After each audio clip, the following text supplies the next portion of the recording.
All right, hello, everyone. This is the acclaimed Checking It Twice podcast. Checking It Twice. I'm Brian. And Michael. And he's Michael. And what we do on this He's special... Brian. Yes? I said he's Brian after you said he's Michael. Oh, I thought you were... It was cute. You were asking me something. But you weren't. So anyway, after that flawless introduction, let me tell you that what we do on this podcast is we like to review different Christmas specials and films, and the reviewing process that we undertake is quite unique because I will check it and Michael will check it, and when you add one and one together it becomes two, thus we have Checking It Twice. Sorry, I said it a third time. We'll take that part out. So today we're looking at an amazing masterpiece. Yeah, speaking of flawless introductions. Speaking of flawless, and I am not at all kidding when I say this, Mickey's Once Upon a Christmas, an absolute certified Christmas classic bop. A banger, if you will. A banger. It slaps. It slaps. So this was released on home video on November 9th, 1999. Later in that same month, we'd also get Toy Story 2. So it may be the best month in recorded history. And it's also Kelsey Grammer's in both. So a little common factor. He's the narrator, the magical narrator. And this is a movie I would watch religiously as a child. I had the video. Same. I loved it. Would watch it all the time, probably even when it wasn't Christmas, because it would help you feel like it was Christmas. It just had that special vibe. Yep. And me too. I think it holds up remarkably well over 20 years later. And it hits me each time. I'm so glad that I still enjoy it as much now. You know, we watched it together just before recording this. And basically the running thing throughout the viewing experience was just Michael or I each saying something to the effect constantly, "This is a masterpiece. This is a 10 out of 10." Like with Charlie Brown, I was I've seen this dozens and dozens of times throughout my life, right. But I kind of want to sit down and watch him critically this time, because I'm older now. I'm able to think critically when watching things, and then we get 1 minute in, and I'm okay, I don't care. I'm swept up in the magic. I'm just watching this as a fan. I don't care about critical thinking. That's right. I'm a kid right now. That's right. This makes me feel like a child. So many different parts are just so nostalgic for me. Same. But there are definitely things that are nostalgic for me, and that they'll. You described it so well. The feeling. Do you remember what you said? This was early on into the movie. Yeah. It was like a song. Yeah. Everything, it just blends together perfectly. Right. I have things that are similar to that because I watched them a bunch of times. There's Scooby-Doo 2002.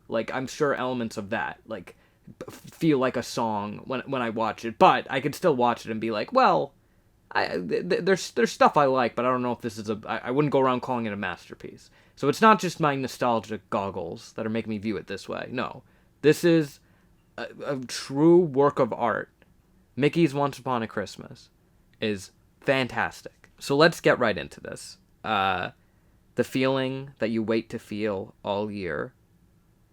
Mickey's Once Upon a Christmas.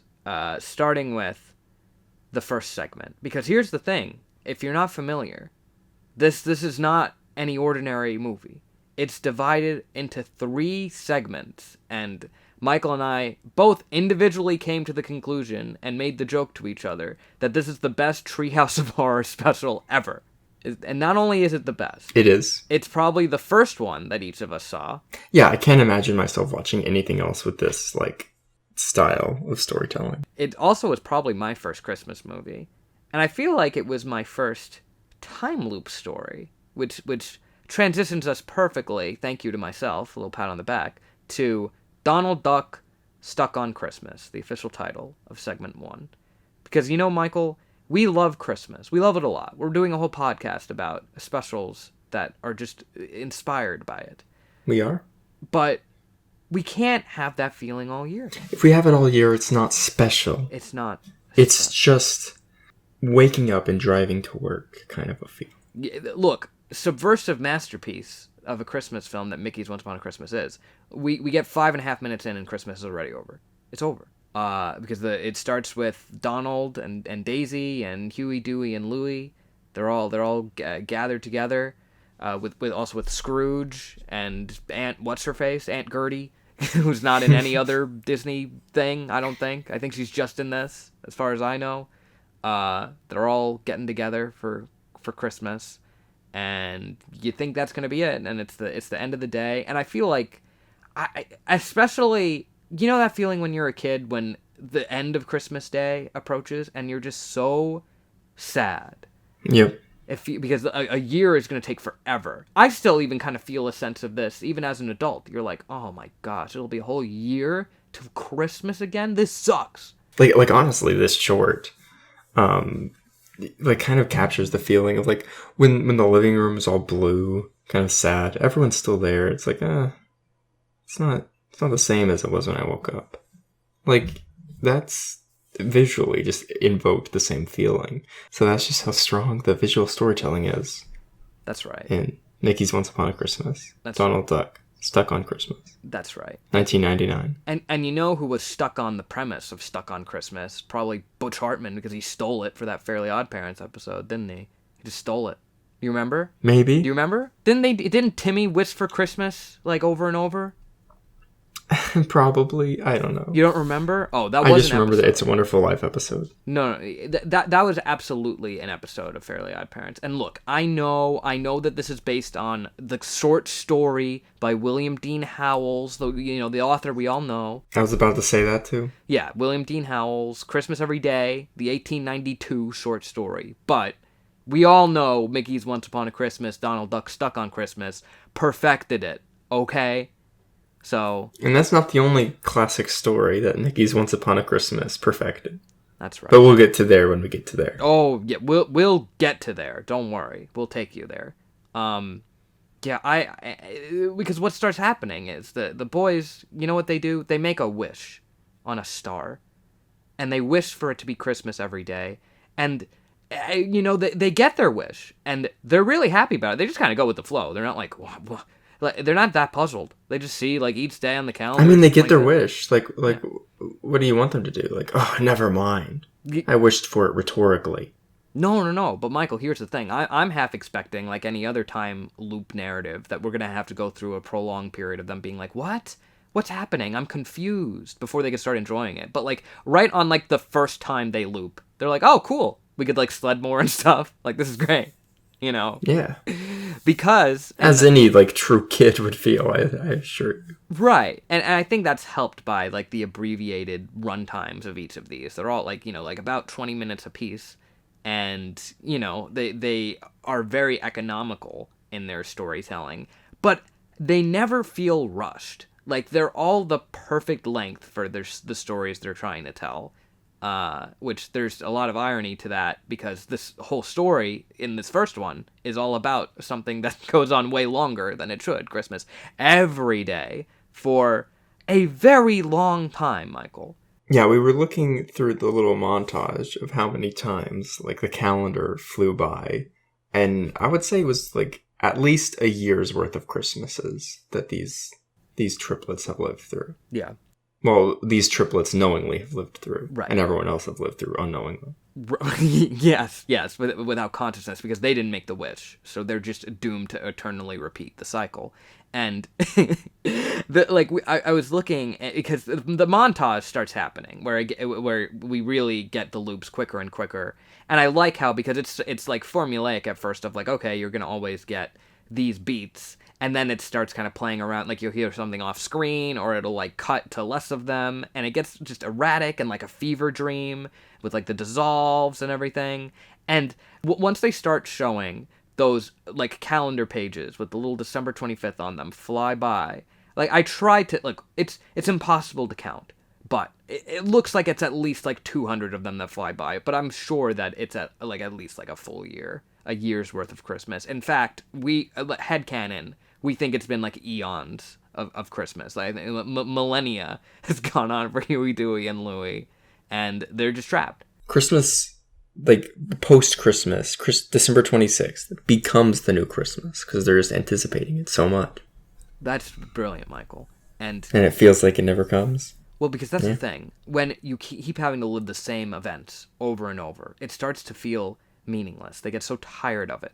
Like when Donald, look, that little slapstick thing he does with the pancakes, hilarious at first. Second time, still a banger. When you see it the 300 millionth time, to be honest, I'm still laughing, but Huey, Dewey, and Louie seem a little sick of it.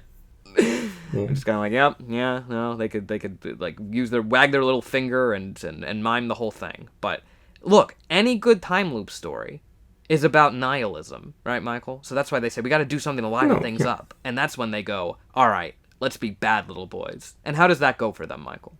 Well, Brian, it doesn't go great. Dare I say, it goes poorly. I would tend to agree that it goes rather poorly, 'cause like it gets heavy. And this is something that'll recur throughout the special, that it is extremely emotional. Like, all the stories are very funny at times, but they're also all, like, certainly, like, heartfelt and touching. And you have that great moment where, like, after, like, the whole, like, day has been ransacked by Huey, Dewey, and Louie's shenanigans, and they like take they're supposed to have the turkey, and they swap out the cooked turkey with a live one for the dinner table. And by the way, Michael, did you notice that they're having a bird, and they're also birds? Weird cartoon. How silly. Okay, this special's bad. I'm joking. How silly. Look at me. I'm so smart. Smart. We're so smart. I noticed they're both birds. Well, Woodstock's having a turkey? What's happening, Michael? What's happening? We hate those kinds of people. Enough already. We get it. Weird cartoon. Does it really bother you that much? Can you not sleep at night because you're thinking about this? Just enjoy the art, please. Anyway, so skipping over that little cannibalism tangent that doesn't matter. They go through this whole wild day where they're tricksters and pranksters. And it's just a terrible Christmas, and Donald, like you said, you remember what you said about what Donald does? Yeah, like, so even after like a crummy day of everything going wrong and poorly, even Donald, who's typically like, he's never really the optimist of the group. Let's be honest. But even then, after everything's destroyed, he still looks at the standing tree and he's like, well, at least we have the tree. And he's just happy. Like, it's just a weird, it's like uncharacteristic, but it still feels like it's in character. Because it's like, yeah, it's Christmas. Like, he's still like around a bunch of people that he loves. He's so happy. Right. And then the tree falls on him. And then the tree falls on him. So like just, it puts out his little ounce of hope that he was trying to give to his family. I think. I was crying. I was crying when this short. Is this the saddest moment in the movie? I think so. Yeah. It was really affecting. Like, the way like Tony Anselmo reads the line of "at least we still have the tree" in like this optimistic yet broken voice. And then it lands on him. And Daisy, who's like, sees him in pain and approaches him and so gently says, "Donald, are you all right?" And then they read the note that they've been avoiding the whole time, the note that was attached to their little sleds that Uncle Donald gave them, but they never read that included card. And they finally read it. And it shows Christmas isn't just about those gifts that they keep getting over and over again, that it's about being with family. Because the presents, there's only so much you could get out of these presents. And that's illustrated by repeating it over and over again. Gifts are arbitrary. You're basically doing the same thing every year. You're just getting what's so different about presents each year. You know what's precious? The time spent with family. That's what's precious. And they realize that. And the next day is a day that not only do they be much better to their family, but I watch this when I'm a kid, and I look at this and see the positive effect that they have on the people around them. That it made me want to be a good person. It made me want to be a good person. Even after seeing other like stories of a similar nature, it still makes me want to like go out and be a good person. Well, why would you not want to live life this way? You want the other, like, even if you didn't have the horrible day when you were like actively bad, even the days when they were just like okay. That didn't fill their hearts with as much joy, and it also didn't free them from an eternal prison. So why would you not want to live life like this? A beautiful, special story. Bradley Raymond was the director, and I think when you hear what else he's done, you'll realize just why Stuck on Christmas is like a flawless masterpiece. Because you know what else he directed? The Lion King 1.5. I do want to note that I was crying throughout the entirety of their good ending day. Oh, yeah. Well, I mean, as you should, Michael, as you should. The ducks, they got to me. They did. They got to me too. It was very emotional. But what the one other thing I'll say about Donald Duck Stuck on Christmas is that I feel like Donald as a character is at his best when he's an uncle, because you see it really like accentuates his caring qualities, like you said about like, oh, maybe it's like a little out of character for him to be on the brighter side. But I think what they've done so well, not just in this movie but with Donald in general, is like whenever like his soft spot is those boys, and they do that in DuckTales 2017 as well. So they're just really clever about how they do that and let a character who's often so like fiery with like temper tantrums and all that have like a nice gooey center. And that's why I feel like Donald's at his best when he's an uncle, in the same way that Goofy's at his best when he's a dad. And that takes us into a very goofy Christmas, Michael. It's a very goofy Christmas. Not an extremely goofy Christmas, just a very goofy Christmas. Not an extremely goofy Christmas, but there is a reference to an extremely goofy movie. Or rather, you could say an extremely goofy movie paid reference to this movie. It's very subtle. The old stuffed bear that Max used to call Old Stuffed Bear, that bear is at the beginning of an extremely goofy movie, like when Max goes off to college. And there's like a little part with it, which is really cool attention to detail. I wonder if it was the same people that worked on both little productions. But suffice to say that this is the chapter in the Goofy movie trilogy that no one talks about. And it's probably, hot take, I think it's the second best. I think this is probably better than an extremely goofy movie. A goofy movie, classic, gets a full length running time, like in theaters. It's hard for it to really be a contest. But this is so good, and it's certainly better than the Max Goof segment in Twice Upon a Christmas. But we'll get to Twice Upon a Christmas at the end of this. I don't even want to bring it up. But what's so good about it, and when I say it, I'm referring to A Very Goofy Christmas. Let me make that very clear. Not Twice Upon a Christmas. What's so good about it is that it continues to do the thing that is so smart about the Goofy Max stories.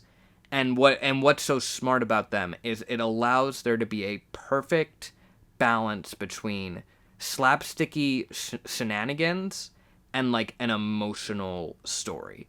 And also, much like a Goofy movie, it really utilizes Pete, which is something that can't, like, Pete's in an extremely Goofy movie, but he doesn't really, like, he's barely in it.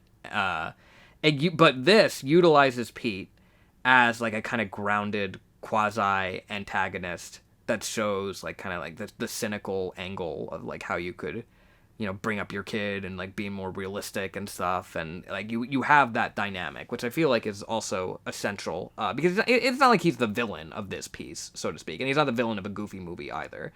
But I think it is like an important presence to be felt in the special. But what did you think of A Very Goofy Christmas, Michael?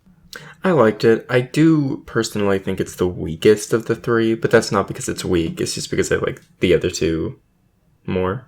So I see where you're coming from, but I still want you to thoroughly explain. Why? I enjoy like Donald and the gang. and Mickey and Minnie more than I enjoy Goofy and Max. What? I like Max better when he's like a little bit older. Okay, that's fair. Yeah, like I still enjoy this one. I still liked it a lot. It still made me believe in the magic of Christmas. Okay. Are you sure? Yes. I said that to you while we were watching it. It made me believe in magic. Okay. Well, that's good to know. Being objective as possible while watching this, I can see that. And let me make it clear. This whole movie's a 10 out of 10. Everything in it is a 10 out of 10. I would never criticize any of it. But if I had to criticize any of it, this one, there is like some occasional stuff that I would maybe tweak if I had been involved. And I'll get to it as we walk through it. Because we start with going into the mall, like trying to send the letter and that whole scene, which I loved so much as a kid. Such a cool action set piece. Really like good way to like pick up the energy, like take the baton from like the really high energy Stuck on Christmas. And then you get like all the stuff about like Pete like saying Santa's not real, and it kind of establishes that this is going to be a story about faith and like how we're meant to believe in Santa, even though like the logistics behind it doesn't really make sense. And Max kind of raises a lot of questions that I feel like any kid watching is really going to internalize. I felt like I internalized. I was like, yeah, I mean, how does he how does he go to that many houses in one night? It's a lot to do. And like Goofy's trying to help. He says, oh, the reindeer antlers help to create the lift and blah blah blah blah. But it's very difficult to explain, Michael. It's very difficult to explain. And I think, arguably, that this is a better segment if you don't see Santa at the end. I think that's the main thing against it, honestly. I understand why they had to do that. Because, it's like a family film. And, like, after a lot of lengthy, thorough discussion about how Santa probably doesn't make any sense, you need to show something. But I think maybe just, like, a little bit more ambiguity to the way that it was depicted could have went a long way. So, and I've also seen people talk about like how it could have been interesting if like Pete was kind of a jerk in the beginning, like saying that like they shouldn't believe in the Santa, and then by the end like he kind of saw that they were upset and like turned it around and like did something to make them like in the same way that Goofy tried to dress up as Santa for Max, and Max later tries to dress up as Santa for Goofy. Yeah, rule of threes. Then Pete does it, and it's like, and they both buy into it. Like I think there could have been something there. That said, as is, I do enjoy the flipped dynamic of them each doing it, because you would expect the traditional way for this story to go is of course the father trying to trick the son, but what you get, the benefit you get out of it when you have Goofy is that Goofy he's a goofy guy. I don't know if you know this. So you can do a little role reversal, and he can buy into his tiny little son dressing up as Santa, which arguably also that's maybe a little too goofy for Goofy. I know his name's Goofy, but that's quite goofy. It's extremely goofy, and we're not at an extremely goofy movie yet. This is just very goofy. I think that's something that could be said. But I feel bad how much that's way too much criticism that we're giving towards Mickey's Once Upon a Christmas. Yeah, I feel like that sounds worse than how we actually feel about it. Yeah, no, don't worry. I have more to say about A Very Goofy Christmas. I'm rolling right past that. The whole thing, and I think this is where we really start to establish this theme, which kind of carries through the rest of the movie. The helping of the less fortunate. Did you kind of pick up on this as a really important thread in this movie? Yes. Yeah. It's not something I really remembered from watching it as a kid. But like this time it really stood out to me. It feels like, I think that element is what really helps escalate this movie to feeling like so genuine, like kind of transcending like, oh, it's this big Disney home video release that children all over the world will see and stuff. Like this feels like so homely. Like it's that aspect that makes me think like, oh yeah, well there was like, a little animation team that worked on each of the specials, and like they put it together with like love and care, and it was just like the tiny division that like really cared about what they were doing. Like it just feels so personal And I love how they establish, again, I think this furthers the idea of, because in Stuck on Christmas, you get it in the sense of like, okay, well, you're helping your own family, of course. Like, you want to do nice things for your family and your extended family when they come to visit. Totally tracks. Here, that feeling goes beyond that to then, like, helping the neighbors and, like, oh, he's on a tight schedule this time of year, so you got to give him a helping hand. And it's just more encouragement to be a good person. And, like, that little moment when Goofy talks to those parents and they're like, it's just so tight this year, and it's just like, oh, you would do the same for me if I was in your position. Like, that's so, like, sweet and, like, subtly done that you kind of just don't even notice when you're a kid. But, like, wow, like, Goofy doesn't have to do any of this. He's just a really good guy, Michael. He's just a really good guy, yeah. He's just nice. Yeah. It's just pleasant to watch. Yeah. And also, like, the little Christmas traditions that are brought up by Goofy. I know, like, I haven't, and I'll ask you if you've done this. I never did the open just one present on Christmas Eve, but I did sometimes do. You have? Yes. That's awesome. Would you pick like a little present on purpose, or what would you do? I would let my parents pick which one. Oh, that's exactly that's exactly how I go about Christmas. Still, like on the actual day, I'll be like, which one should I open? Yeah, it's like which what's the order? Yeah, I don't want to blow the climax. I want to go in the intended order. It's like when I look up the Steven Universe episodes. Like, what order am I supposed to watch them in? You know? Yeah, I don't want the Cartoon Network order. I want the Crooniverse order. I want the Crooniverse order. Exactly. Christmas sets you up for that. But what I was going to say is the tradition that I did kind of feel inspired by from this movie is eating one of Santa's cookies before bedtime. That one, I feel like, because I remember doing that, I must have been inspired by this. So that definitely is one. I don't believe that we ever did that specific thing. I definitely remember, like, setting out cookies and milk and stuff. Right. But I don't remember eating just one of them. Well, Michael, that's exactly why we complement each other beautifully and perfectly, and that's why we had to do this podcast. It was destiny. But like, but the stuff of when Goofy is really, he's trying so desperately for his son, very mutual feeling of they want each other to be happy, because Goofy wants it because he's then shoveling the snow that says, like, don't forget Max. And yeah, like, for me, I feel like when I was a kid that this one was my favorite. I also just really loved, like, the Goofy movies. So I definitely wanted to say that. And that's why we complement each other perfectly. Yes, exactly. And look, there is that one little... Did you notice an error, Michael? So the part when little Maxie, he's trying to sleep, right? And it's getting really late. Yep, I did notice this. Yeah. So it was 4:39 a.m. and then it was 3 a.m. But, like, it's not like a whole day went by. So, you might think that this is an error. Or perhaps a more apt name for it, in this case, would be a goof. But I propose that it's not an error. You know what my theory is, Michael? Non-linearity. Close. I think, because we already know that, like, all these characters later come together at the end to sing a big, like, medley together. So I propose that Huey, Dewey, and Louie's wish caused the day to reverse, and it kept happening for Max until he finally treated his father right and, like, tried to, like, make him feel better by dressing up as Santa and do the whole thing. And that's when Santa came. That's my headcanon. We just happen to be seeing, like, the last day. I like that. You like that?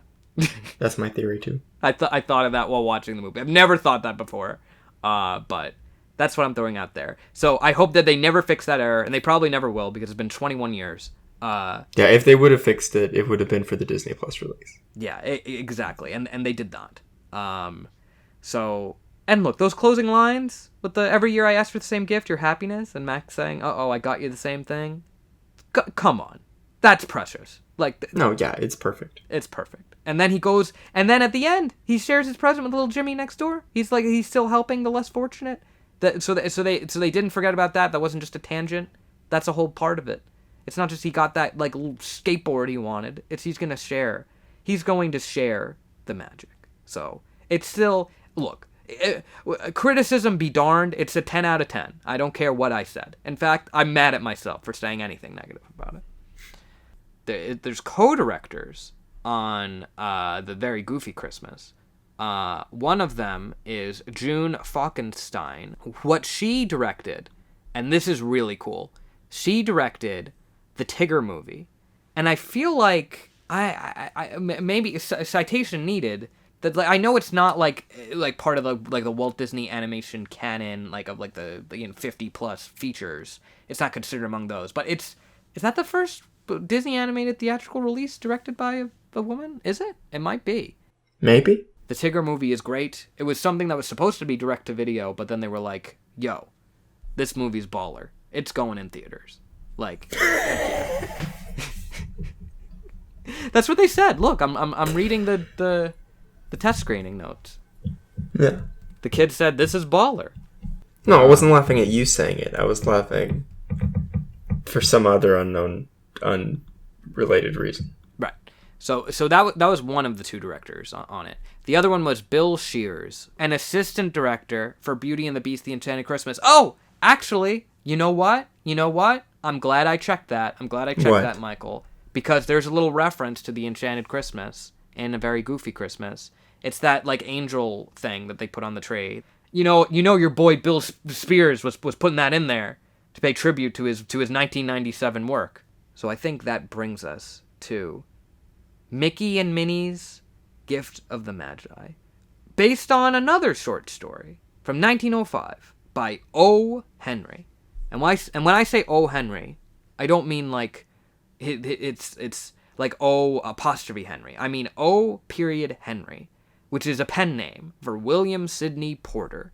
And it's a classic short story.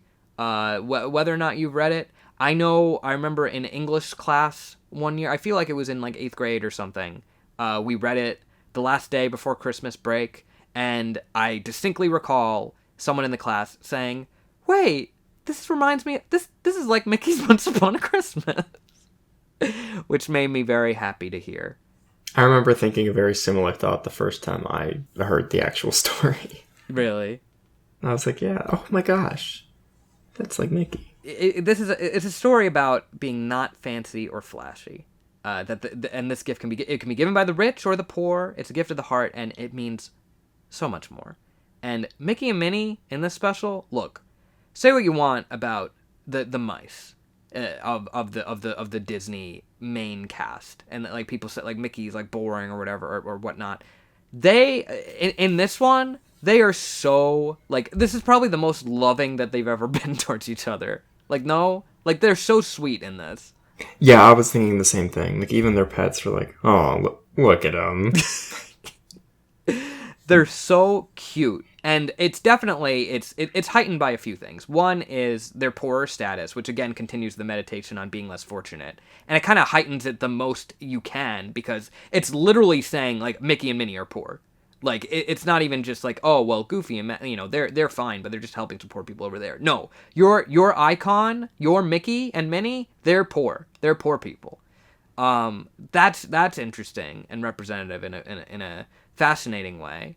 But also, we have the fact of the voice actors, who unfortunately, at this point, have both passed away. You have Wayne Allwine and Russi Taylor. Russi Taylor not only played Minnie, she also played Huey, Dewey, and Louie. Did you know that? I did not know that. Well, now you know. Now I know. Do you know another fact about Wayne and Russi? They're married in real life. Yes. Here, like, they get a chance, like, and even though it's not like they're together the whole story or anything, in the little scenes they have, they really make the most of it. And, like, they have the, oh, you sure I'm not eating you out of House of Home? Oh, of course not, silly, I have plenty. And, like, all the, just a little, like, it's so, like, you're like, this is the OTP. Like, they deserve to be icon status. Like, they're great. I feel like I'm walking into, like, a house that I haven't been into, like, for a while. Like the holiday season, when you travel and you go to your family member's house. That's how I feel every time, like, we go to Minnie's house. Because I'm like, I feel like I know the house. It just feels very homely and cozy in, like, a place that I go to every year. That should be her canon house. They should be canon poor. I wish that the mega capitalist Disney would depict their icons as poor to emotionally manipulate me more often, because it works wonders. So then we get to the whole like Christmas tree sale with the 10-footers, and we see Pete again, and we also see Daisy again later with Minnie. And it's interesting. Did you pick up on anything about Pete and Daisy in this, Michael, compared to the rest of the movie? Visually, they looked a little bit different. Yeah. I just liked how they were willing to like stylize them a little bit differently, to be like, oh yeah, well this is its own story. So it like helped further accentuate that by like taking the same characters and making them look a bit different. Yeah. But yeah, like you have this scene, and Mickey really needs to get tips as he tells Pluto. He needs to get Minnie her gift. He needs to get that Christmas bank. He needs to get that Christmas bank. But he's a genuine guy. He tries to help the customer. He tries. And like that scene when, again, it's a poor family that it goes and is looking at these 10-footers, and Pete's trying to sell them this really expensive tree. They're going to have to do a down payment. And he says, there's that great line when he goes, "Get your foot off the brake, Pop. The kids are waiting." Which is so hilarious. But yeah, they go like, yeah, wow, it's bigger than our house. I mean, I feel like also for this, to me, like, I think it helped me. This will sound really dumb, but as a child, I think it helped me understand, like, oh, there's families out there where, like, I mean, not to say that I would get a 10-foot Christmas tree, but, like, still, like, it made it clear to me, like, there's families that, like, will not, they don't have much, but they're still grateful for what they get. Because when Mickey comes out with that tiny little tree, the kids, like, love it right away. And it says a lot, I think. There are a lot of instances, like, even when you were like mentioning, it's like, oh yeah, there are a lot of instances of like poor families in this. 100%, because that's a perfect transition to when we get to the toy drive, when there's the more charity that has to then be given, and they say, and there's that great line of like, to these kids the only difference between a broken heart and a smile is you. And for Mickey, even when it was one thing when, like, he was maybe like helping get the tree, but here it's very directly like he has to get to that jewelry store before it closes, and he like sacrifices the time.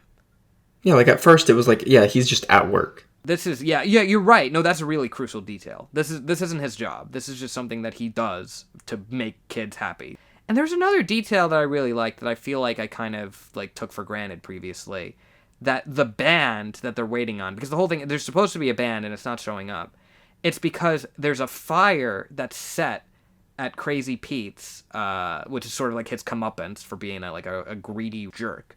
But it's a firehouse band, so the firefighters are busy putting out the fire, and that's why they're late. I just thought that was a really cool way to like tie it in, because they could have just so easily been like, oh, the band's running late, for like no reason. I have not seen It's a Wonderful Life, but I feel like it kind of lends itself to that kind of viewpoint where it's like you can be a good person and maybe not like notice like the good things that you do, but you can also be a bad person and not notice like the bad things that you do to like random people. Like Pete's not going to know about these random people in the park, but like his actions like still impacted them.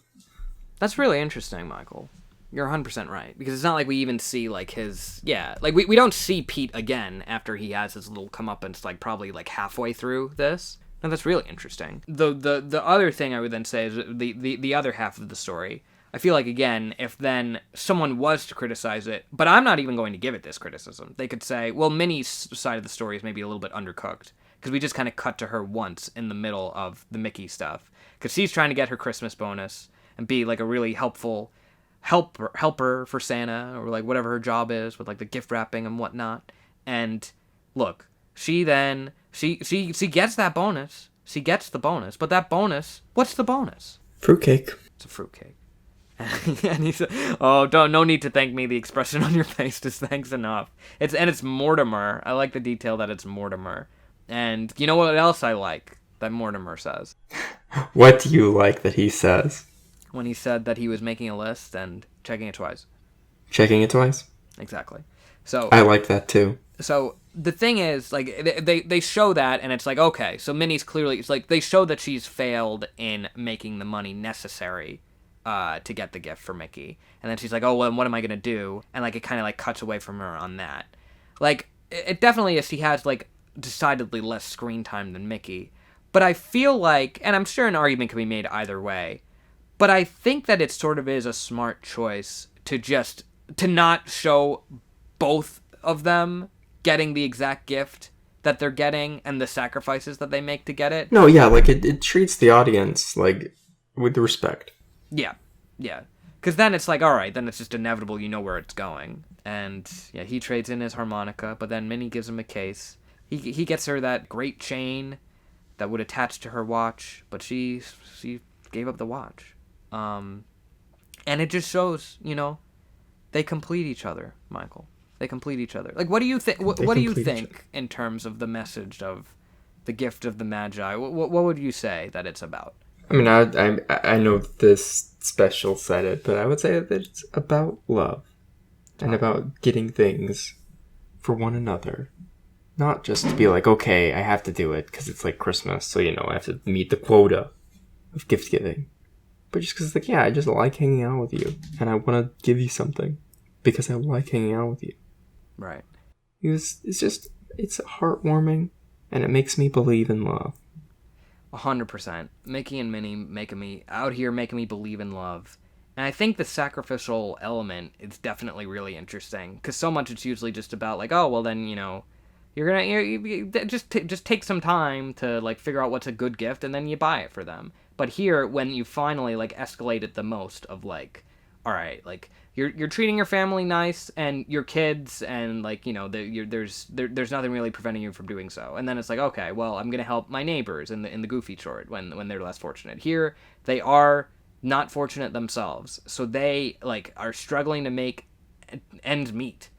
Just personally, their love is so strong that they're willing to give up what they care most about just to make each other happy, and not in a debilitating way, not because they feel like they have to, but because they want to. And I think that's really beautiful. Me too. And I think Mickey and Minnie, I think they nailed it when they did their little like cover version of this classic tale. I think they nailed it. I think it's a banger.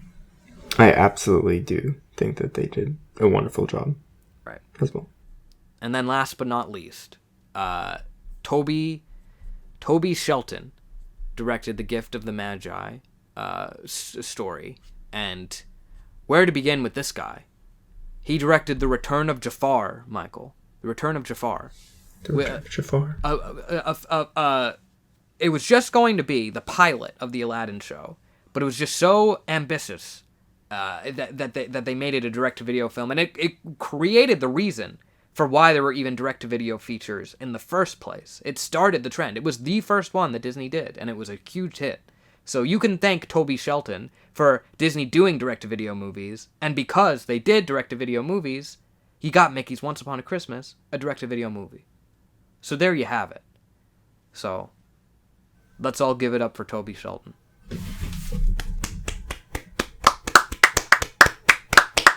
Whoa. You weren't clapping loud enough at home. You have to clap more. I grabbed the quote that Kelsey Grammer, magical narrator, says at the end, because I feel like it's something that we could all hear right now, and I just want to read the quote. It goes, "A gift from the heart is cherished and true. A present is best when love's given to. So in the end, it's love that's the reason that Christmas is more than a gift-giving season. It's a time with our loved ones to show that we care, when families and neighbors come together to share. So this Christmas season, let us all do our parts to keep Christmas spirit alive in our hearts." It's not just about your own personal experience. It's what you extend to your fellow family or neighbor and everyone around you. And I think that's what Mickey's Once Upon a Christmas is really all about. And I think that Mickey's Twice Upon a Christmas is an abomination. It's not good. I didn't like it. Maybe we'll talk about it one day. But look, maybe I'll revisit it and be like, it's not as bad as I remember. But I remember getting it on Christmas when it came out and being so excited to watch it and putting it on and being like, there's too many stories. There's also, it's less grounded. Like the Huey, Dewey, and Louie this time they actually go to Santa's workshop. It's too much. It's over the top. biting off way more than it can chew, and also the CGI animation hasn't aged well. That's the only interesting thing about it, that it's in a theoretical sense, that it's like, okay, well then Twice Upon a Christmas, they go up an additional dimension into CG. And I remember genuinely thinking as a child, well, if they do Mickey's Thrice Upon a Christmas, will it be like a medium I've never seen yet? Like, how will they, what would they do next? But they should never do a Mickey's Thrice Upon a Christmas, because that would force them to acknowledge that Mickey's Twice Upon a Christmas happened, and it should not have happened. Or, if it was to have happened, it should have been good, and it was not. It was bad. As a kid, I liked it. Michael, you were a stupid kid. Yeah, I know. This is why we complete each other. It's true. No, what is yin without yang? I didn't like the terrible movie, and you liked it, so we balance each other out. Do you have any other thoughts on Mickey's Once Upon a Christmas? I want to give you the floor. I want you to say how you felt, what your experience was with this movie growing up, and how it touches you today. I want to hear all about it, please. I watched it all the time. I watched it whether it was Christmas time or whether it was summertime. It was just part of the routine of living for me, because I loved it that much. I think that Kelsey Grammer was an excellent choice for the narrator, because he has a very nice, calming voice. He doesn't sound like Santa, but he sounds kind of like Santa, right? He sounds like the kind of voice that you would hear at the mall when you wait in line, you get your picture taken with Santa. That makes so much sense.